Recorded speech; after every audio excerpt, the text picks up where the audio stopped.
How to recover permanently disabled Facebook account 2025 step by step. The first thing you want to do is visit the Facebook Help Center.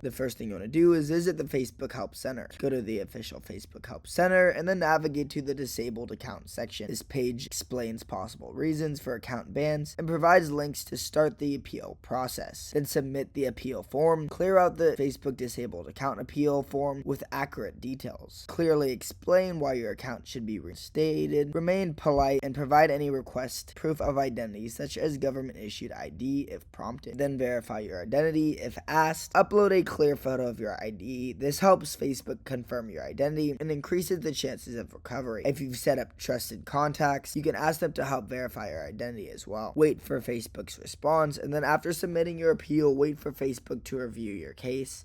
This can take from a few days to several weeks depending on the situation. If denied, try again. You can try submitting another appeal after some time or reach out to Facebook support directly through the Help Center or their official support email. Recovery is not guaranteed, especially if the account was disabled for repeated policy violations or after 180 plus days. Always use official Facebook channels and avoid third-party services or tools. Subscribe.